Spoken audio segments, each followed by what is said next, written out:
Sticking with the hot weather in our Big 7 list tonight, we're focusing on the risk to your health. You know, we told you last night at 7 about the reports from Knoxville ambulance crews that they've been heading out to handle heat-related calls. Well, AMR are getting back to us tonight with some specifics, saying it was called to 4 heat-related calls just yesterday and 22 in the last week. Emergency physician Lane Welch tells us heat exhaustion is a condition where your body overheats. It can happen quickly, causing symptoms like heavy sweating, fatigue, and rapid heartbeat. If you feel those symptoms, it's a sign you need to cool down, and you can sit in the shade or air conditioning, hydrate, use cool towels, or even a misting fan. If you start to drink water, if you start to cool down, you're still having the symptoms, then you need to seek medical treatment.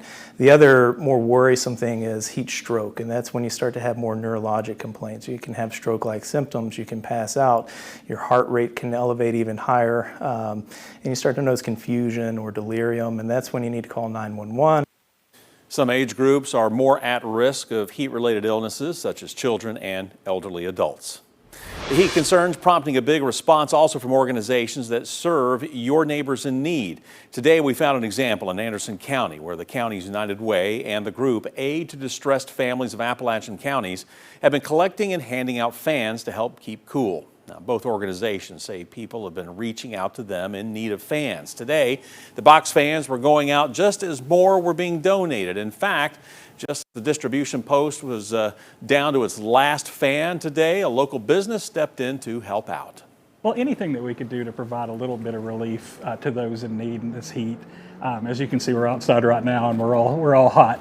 And we encourage other local businesses to do whatever they can in any form to contact ADFAC, contact United Way, again, to help provide as much relief as we can, because it's going to keep being hot. I had seen a couple of Facebook posts of people saying they needed fans locally, and that made me uncomfortable to think that anyone was that uncomfortable in this heat. So certainly for the cost of just a couple of fans, they're not that expensive. You can really make a difference in somebody's life.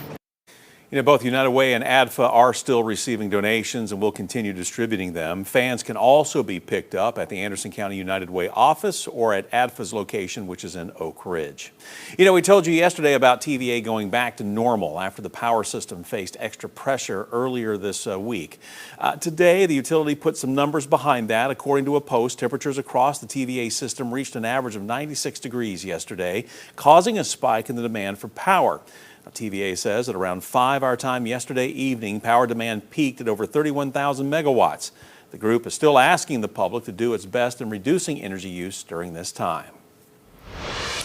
Well, a total of 12 people have been indicted in connection with pro-Palestinian demonstrations on the University of Tennessee campus last year. Now, these are all state cases, with all 12 facing a charge of criminal trespass related to 2 May 2024 demonstrations. Among these 12 people is a well-known face in the Knoxville community, Yassine Taru.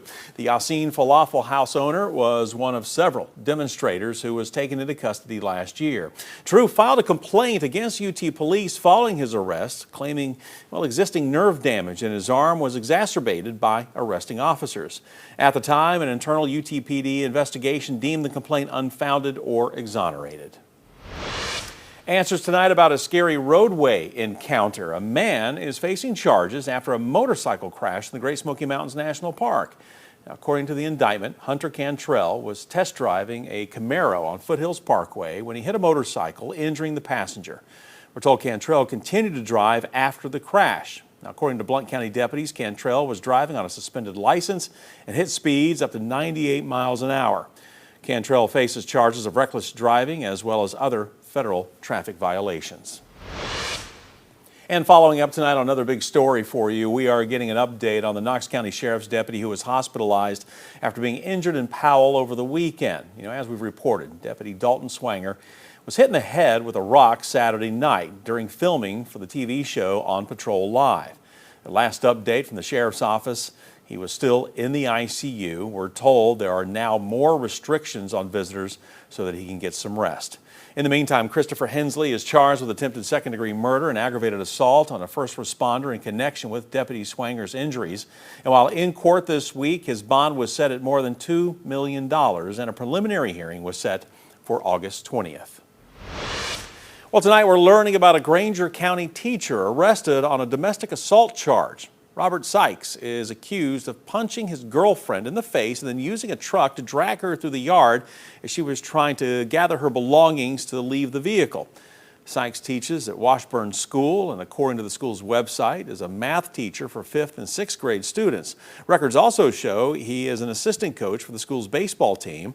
Now, Channel 6 reached out to the school district for a statement this morning, and it has not yet responded.